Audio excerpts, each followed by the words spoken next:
Shalom, selamat berjumpa dalam Suara Pertobatan. Firman Tuhan hari ini disampaikan oleh Bapak Pendeta Remedi Perangin Angin MDiv. Selamat mendengarkan.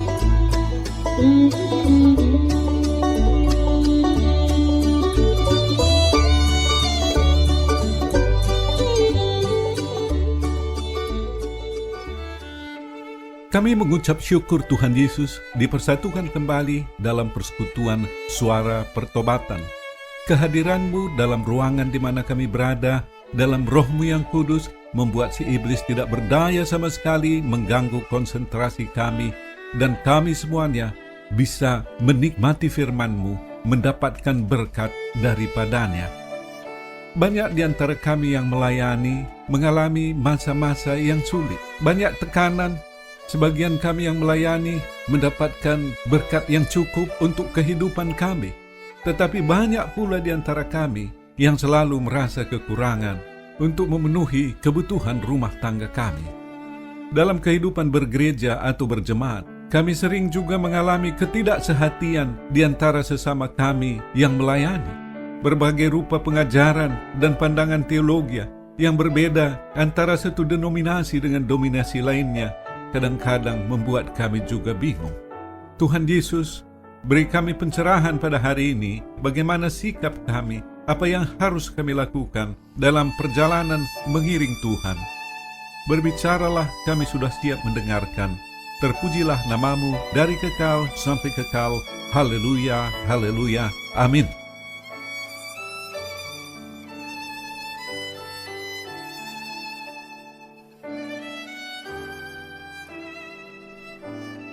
Shalom, apa kabar? Saya harap saudara ada dalam keadaan sehat, sukacita, damai sejahtera, dimanapun sedang berada, di rumah, dalam perjalanan, di tempat kerja, di rumah sakit, atau sedang melakukan kegiatan tertentu. Harapan saya selalu, renungan ini boleh menjadi teman di kala kesepian, memberi kekuatan di saat lemah, memberikan semangat di kala lesu, memberikan penghiburan di kala berduka, menyembuhkan di kala sakit, memberi visi tatkala kehidupan ini terasa gelap. Tuhan Yesus memberkati kita semua dengan firman-Nya. Saudara-saudara yang dikasihi Yesus Kristus, melayani pada masa kini tidak mudah.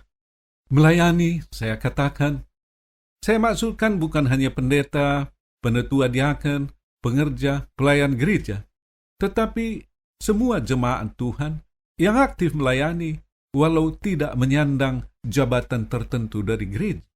Oleh karena melayani, orang-orang lain salah mengerti terhadap kita. Teman dekat kita, bahkan keluarga kita bisa jadi tidak mengerti dengan kita. Semakin kita melaksanakan kehidupan berdasarkan firman Tuhan, semakin besar kita merasakan tekanan-tekanan di dalam hidup kita. Dari segi kehidupan sehari-hari, pelayan-pelayan Tuhan adalah juga manusia-manusia yang memiliki kebutuhan keluarga. Di tengah masyarakat semakin modern, di negeri kita yang sedang membangun, terasa kebutuhan hidup juga meningkat. Ada sebagian gereja yang berkelimpahan berkat, hamba-hamba Tuhan mendapatkan jaminan kesejahteraan yang cukup, tetapi banyak juga di antara kita, terutama di tempat-tempat terpencil, yang merasa sulit untuk memenuhi kebutuhan hidup sehari-hari. Dalam kehidupan bergereja, berjemaat, tidak jarang kita menghadapi ketidaksehatian antara sesama kita, pelayan-pelayan. Di samping itu, di alam keterbukaan informasi, internet, terdapat berbagai rupa pengajaran yang berbeda antara satu denominasi dengan denominasi lainnya, yang membuat banyak orang menjadi bingung. Di tengah-tengah keadaan seperti ini, wajar kalau timbul pertanyaan, bagaimana saya melayani Tuhan pada masa kini? Apakah saya masih bisa meneruskan pelayanan ini? Untuk menjawab pertanyaan-pertanyaan seperti ini, saya rindu kita belajar dari Rasul Paulus.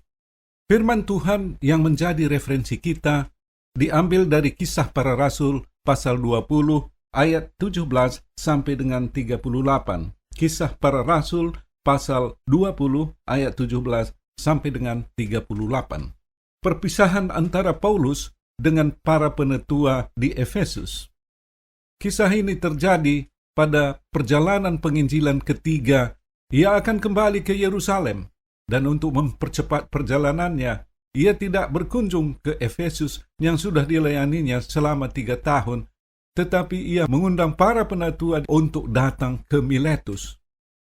Tulisan yang terdapat dalam Kisah Para Rasul ini bukan ditulis oleh Paulus, melainkan ditulis oleh Lukas. Berbeda dengan surat-surat kiriman Rasul Paulus yang berisikan pokok-pokok pengajaran, apa yang kita baca dalam Kisah Para Rasul merupakan satu peristiwa sejarah. Justru ini menarik bagi saya karena Lukas menuliskan kejadian seperti apa yang dilihatnya. Dan dalam peristiwa itu kita juga bisa melihat apa yang disampaikan oleh Paulus, apa yang diimaninya. Saudara kekasih, Paulus tidak pernah bertemu secara fisik sewaktu Yesus melayani di bumi ini. Pertemuannya terjadi dengan Yesus secara supranatural ketika ia dalam perjalanan ke Damsyik untuk mengejar orang-orang Kristen. Ada penampakan cahaya terang luar biasa sehingga ia buta. Itulah pertemuannya secara rohani dengan Yesus.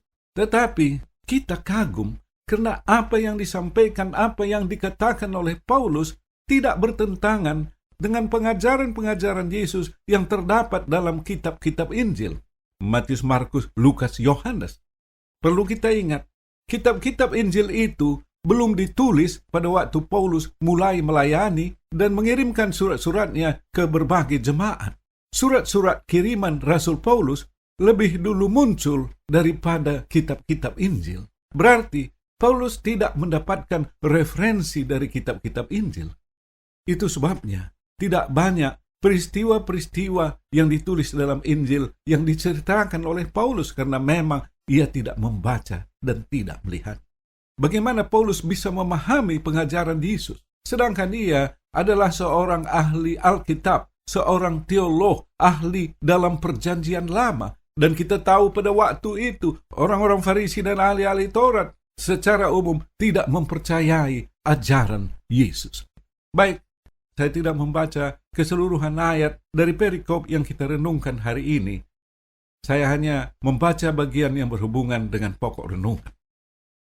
Pertama, tentang kesulitan, penderitaan, pergumulan dalam pelayanan. Kalau kita merasakan hal seperti itu pada masa kini, Paulus terlebih dahulu sudah mengalami. Dalam ayat 19, Lukas menulis apa yang dikatakan oleh Paulus. Dalam pelayanan itu, aku banyak mencucurkan air mata dan banyak mengalami pencobaan dari pihak orang Yahudi yang mau membunuh aku. Banyak pencobaan dan banyak air mata. Uraian lebih terperinci ditulis oleh Paulus sendiri dalam 2 Korintus 11 ayat 23 sampai 27. Saya bacakan demikian. Aku lebih banyak berjerih lelah, lebih sering di dalam penjara, didera di luar batas, kerap kali dalam bahaya maut. 5 kali aku disesah orang Yahudi, setiap kali 40 kurang 1 pukulan. 3 kali aku didera, 1 kali aku dilempari dengan batu, 3 kali mengalami kapal karam, sehari semalam aku terkatung-katung di tengah laut. Dalam perjalananku, aku sering diancam bahaya banjir dan bahaya penyamut, bahaya dari pihak orang-orang Yahudi dan dari pihak orang-orang bukan Yahudi, bahaya di kota, bahaya di padang gurun, bahaya di tengah laut, dan bahaya dari pihak saudara-saudara palsu. Aku banyak berjerih lelah dan bekerja berat. Kerap kali aku tidak tidur. Aku lapar dan dahaga. Kerap kali aku berpuasa, kedinginan dan tanpa pakaian. Paulus menerima aniaya, penderitaan dalam bentuk fisik. Saya percaya, tidak ada di antara kita yang melayani sekarang ini mendapat tekanan dan penderitaan sebegitu besar mendapat aniaya secara fisik. Umumnya, penderitaan dan aniaya yang kita alami bersifat non-fisik atau secara mental. Dihina, dicaci maki, direndahkan, dibenci, dimusuhi, dan lain sebagainya. Betapapun pahit pengalaman kita, tidaklah seberat yang sudah dialami oleh Paulus. Melayani memang tidak mudah. Pelayanan itu sebuah panggilan. Kalau kita tidak terpanggil untuk melayani, jangan melayani saudara. Tetapi kalau kita merasa itu panggilan, hadapilah tekanan, penderitaan, pergumulan dalam pelayanan itu. Ada amin saudara. Puji Tuhan, puji Tuhan.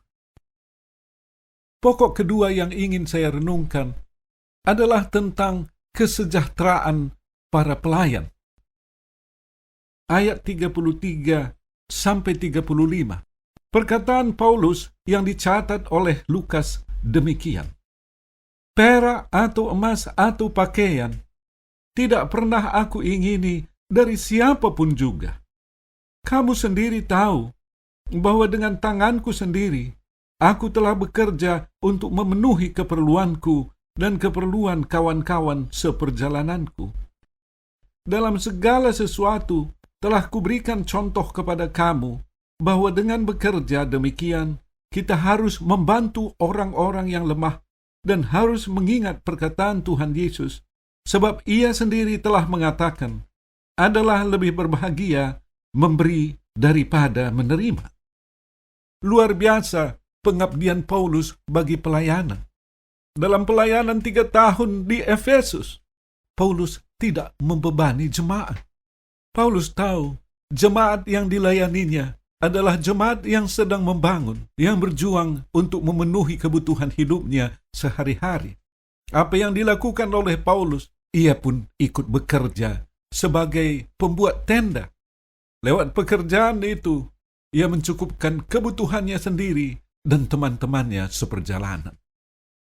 Pada umumnya masa kini, pelayanan hamba-hamba Tuhan ditopang oleh gereja atau organisasi pelayanan. Karena kita pada masa kini berada pada posisi yang lebih baik, lebih terorganisir. Pada masa Paulus, organisasi pengutus di Yerusalem tidak bisa memberikan dukungan dana karena mereka sendiri kekurangan. Bahkan Paulus dalam pelayanannya mengajak jemaat untuk membantu menambah kas pelayanan di Yerusalem. Gereja-gereja yang melaksanakan perpuluhan memungkinkannya menopang pelayanan hamba-hamba Tuhan.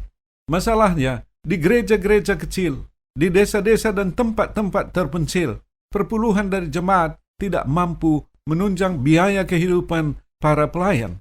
Saya sendiri mengimani, di tempat yang tampaknya kering, Tuhan bisa membukakan tingkap-tingkap berkat. Ini bukan cerita baru dalam pelayanan. Pada waktu Abraham mendapatkan bagian tanah yang kurang subur ketika ia berpisah dengan Lot, Tuhan memberkati tanah itu menjadi tanah yang subur. Kalau kita merasa pelayanan itu masih kering, apa yang kita perlu lakukan sebagai pelayan? Lebih sungguh-sungguh melayani jemaat, melakukan komunikasi intensif lewat perkunjungan-perkunjungan, sehingga hamba Tuhan mengerti kehidupan jemaatnya, karena setiap rumah tangga punya permasalahan dan pergumulan. Kalau hamba Tuhan yang melayani bisa mengadakan komunikasi hati dengan hati, keluarga yang dilayani pasti akan diberkati. Dan pada gilirannya, jemaat yang bertumbuh imannya pasti merasa senang menjalankan perpuluhan itu.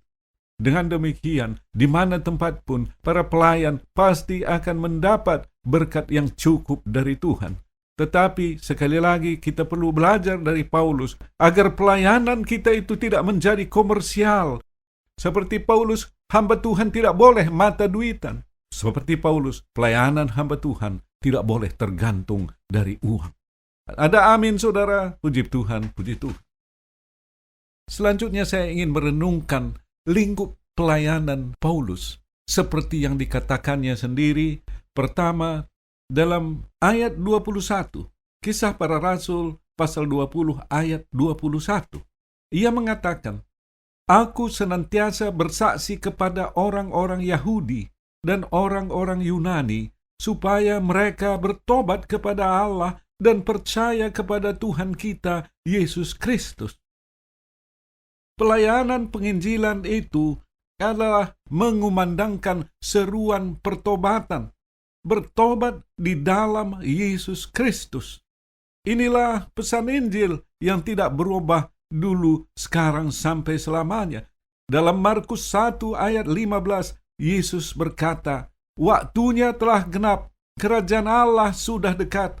Bertobatlah dan percayalah kepada Injil. Bertobat dan percaya di dalam Yesus Kristus adalah fokus dari pemberitaan Injil.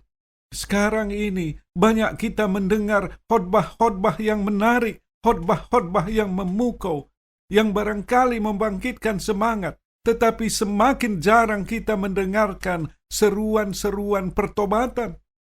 Melalui pembacaan hari ini, kita diingatkan untuk mengumandangkan kembali seruan pertobatan itu. Lingkup tugas pelayanan Rasul Paulus selanjutnya dikatakannya dalam ayat 25 demikian.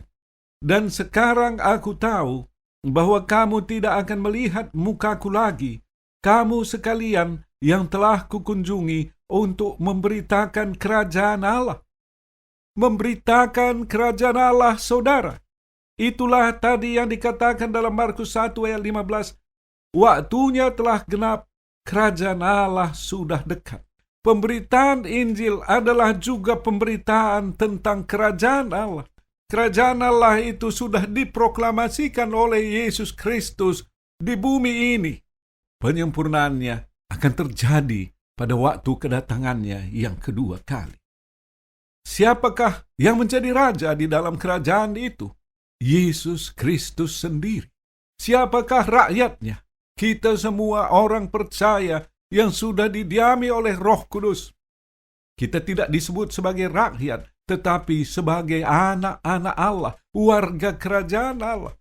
Dalam kerajaan Allah yang sekarang sudah ada ini, Yesus sebagai raja bertanggung jawab untuk menjaga keamanan kita dari musuh, dari si iblis yang menyerang. Ia bertanggung jawab mencukupkan apa yang kita butuhkan untuk makan, minum, pakai. Dan ia juga adalah seorang hakim yang adil. Manakala kita diperlakukan tidak adil, memang dunia tidak adil, Yesus adalah hakim kita. Pemberitaan Injil adalah seruan pertobatan dan pemberitaan tentang kerajaan Allah. Selanjutnya, bagian paling serius yang disampaikan oleh Paulus dalam ayat 29 dan 30 demikian. Aku tahu bahwa sesudah aku pergi, serigala-serigala yang ganas akan masuk ke tengah-tengah kamu dan tidak akan menyayangkan kawanan itu. Bahkan dari antara kamu sendiri akan muncul beberapa orang yang dengan ajaran palsu mereka berusaha menarik murid-murid dari jalan yang benar dan supaya mengikut mereka. 3 tahun Paulus melayani di Efesus. Ia akan meninggalkan jemaat menuju Yerusalem. Ia tahu betapa dahsyatnya serangan si iblis terhadap pelayanan dalam wujud ajaran-ajaran palsu. Paulus memperingatkan jemaat Efesus. Ajaran palsu, ajaran sesat sudah ada pada gereja mula-mula dan juga masih tetap ada pada masa kini. Peringatan Paulus adalah juga peringatan bagi kita. Bagaimana caranya untuk menjaga kemurnian ajaran? Dalam ayat 32 Paulus mengatakan, dan sekarang aku menyerahkan kamu kepada Tuhan dan kepada firman kasih karunia-Nya yang berkuasa membangun kamu dan menganugerahkan kepada kamu bagian yang ditentukan bagi semua orang yang telah dikuduskannya. Dalam ayat 32, Paulus menekankan pentingnya firman Tuhan. Pemahaman yang benar akan firman Tuhan adalah cara untuk membentengi diri dari ajaran sesat. Mempertahankan kemurnian ajaran berdasarkan firman Tuhan juga tidak mudah. Penafsiran firman Tuhan bisa jadi berbeda antara satu denominasi dengan denominasi lainnya. Firman Tuhan yang sama, penafsirannya berbeda. Di sini kita semakin merasakan pentingnya tuntunan Roh Kudus di dalam memahami firman Tuhan. Dalam keadaan ideal, apabila Roh Kudus berkuasa dalam setiap diri penafsir Alkitab, maka ada tafsiran yang sama. Kita juga harus berhati-hati tentang anggapan bahwa bersandar kepada Roh Kudus saja sudah cukup, walaupun kita tidak mendalami firman Tuhan. Kita mengatakan, Roh Kudus sudah berbicara kepadaku. Kita perlu pertanyakan dalam kehati-hatian, Apakah benar-benar Roh Kudus yang berbicara kepadaku? Apakah itu bukan roh iblis yang menyamar menjadi malaikat terang? Jadi, apabila kita bersandar pada firman Tuhan saja, dalam kenyataannya terjadi penafsiran-penafsiran yang berbeda. Apabila kita bersandar pada Roh Kudus saja, kita harus berhati-hati terhadap roh iblis yang menyamar. Yang kita butuhkan untuk menjaga kemurnian ajaran, firman Tuhan yang diterangi oleh Roh Kudus. Kehadiran Roh Kudus dan firman Tuhan bersama-sama, tidak boleh dilepaskan satu dengan yang lainnya. Terakhir, pokok yang menjadi perhatian saya adalah ayat 36. Tertulis, sesudah mengucapkan kata-kata itu, Paulus berlutut dan berdoa bersama-sama dengan mereka semua. Berdoa.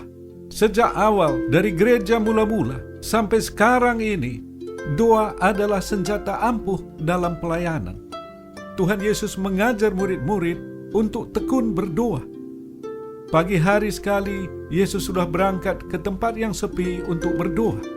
Ada yang mengatakan doa adalah dapur pemanasan pelayanan. Pada masa penginjil Billy Graham melakukan pelayanan KKR ke satu tempat atau ke satu negara, sekurang-kurangnya setahun sebelumnya, di tempat yang akan dikunjungi itu sudah ada tim pendoa. Bayangkan, setahun sebelum acara KKR, persiapan doa sudah dilakukan. Kegiatan-kegiatan pelayanan kita perlu ditopang dengan doa. Semakin sering kita berdoa, semakin kita melihat keberhasilan dalam pelayanan itu. Tuhan Yesus memberkati kita semua bersama keluarga berlimpah-limpah.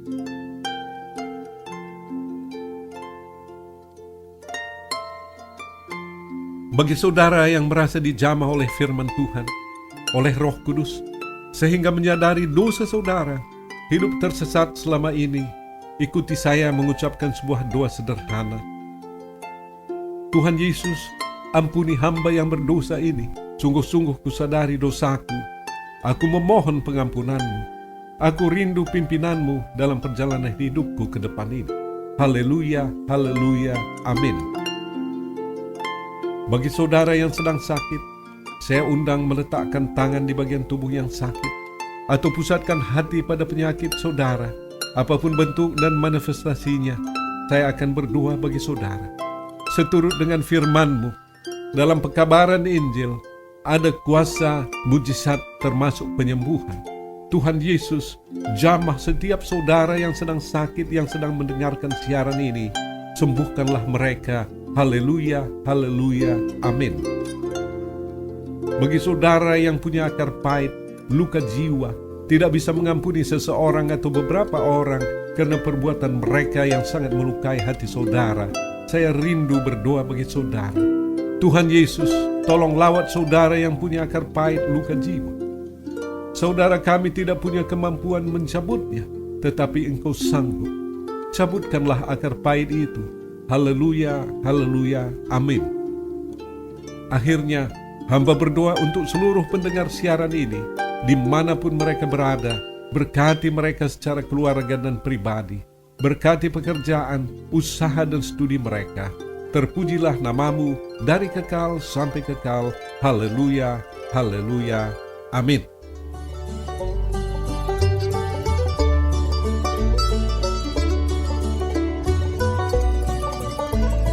Kita sudah mendengarkan firman Tuhan yang disampaikan oleh Bapak Pendeta Remedi Prangin Angin MDiv.